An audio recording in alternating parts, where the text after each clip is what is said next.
Good morning dear leaders. ನಾನು ಇವತ್ತಿನ ದಿವಸ ಇಲ್ಲಿ ಒಂದು ಕಡ್ಲಿ ಹೊಲಕ್ಕೆ ಬಂದು ಒಂದು ಕಡ್ಲಿ ಬೆಳೆ ಯಾವ ರೀತಿ ನಮ್ಮ SSPL ಪ್ರಾಡಕ್ಟ್ ಯೂಸ್ ಮಾಡಿದ್ದಕ್ಕೆ ಯಾವ ರೀತಿ ಆ ಬೆಳೆ ಬಂದಿದೆ ಅಂತ ನೋಡ್ತಾ ಬಂದಿದ್ದೀನಿ.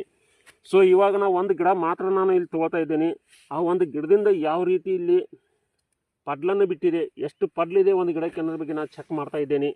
ಸೊ ಇಲ್ಲಿ ನೋಡ್ತಾ ಇರ್ಬೋದು ನೀವು, ಬರೀ ಕೇವಲ ಒಂದು ಗಿಡದಲ್ಲಿ ಈ ಒಂದು ಗಿಡದಲ್ಲಿ ಎಷ್ಟು ಕೊನೆಯದ ಅಂತ ಎನ್ಸೋಣ.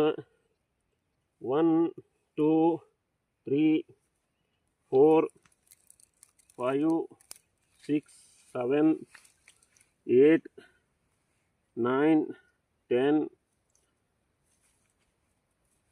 11 12 13 14 15 16 17 18 19 20.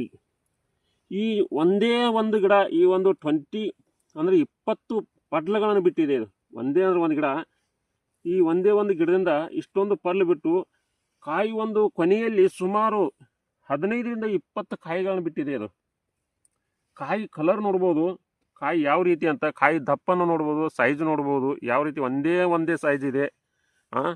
ಈ ಕಾಯಿ ಸೈಜ್ ನೋಡ್ಬೋದು.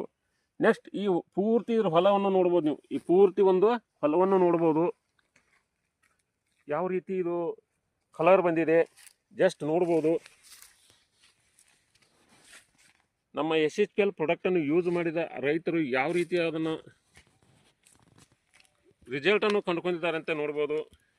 ಇದೇ ರೀತಿ ನಾವು ಪ್ರತಿ ರೈತರಿಗೂ ಇದನ್ನು ನಾವು ಸರಿಯಾಗಿ ಈ ಒಂದು ಪ್ರಾಡಕ್ಟನ್ನು ಹಂತ ಹಂತವಾಗಿ ಅವರಿಗೆ ಕೊಡ್ತಾ ಬಂದಾಗ ತೊಗೊಂಡಂಥ ರಿಸಲ್ಟು ರೈತರು ಎಷ್ಟು ಖುಷಿಯಿಂದಿದ್ದಾರೆ ನೋಡ್ಬೋದು. ಡಿಯರ್ ಫ್ರೆಂಡ್ಸ್, ನೀವು ಕೂಡ ಇಂಥ ಒಂದು ಒಳ್ಳೆ ರಿಸಲ್ಟನ್ನು ಶೇರ್ ಮಾಡ್ತಾ 10 ಜನಕ್ಕೆ ಇದನ್ನು ನಾವು ತಿಳಿಸಿದರೆ ನಿಮ್ಮ ಇನ್ನೂ SSPL ಪ್ರಾಡಕ್ಟ್ ಇನ್ನೂ ಅವರಿಗೆ ಮುಟ್ಟಿಸ್ಲಿಕ್ಕೆ ಸಾಧ್ಯ ಅಂತ ನನ್ನ ಮಾತನ್ನು ಕಂಪ್ಲೀಟ್ ಮಾಡ್ತೀನಿ. Thank you so much.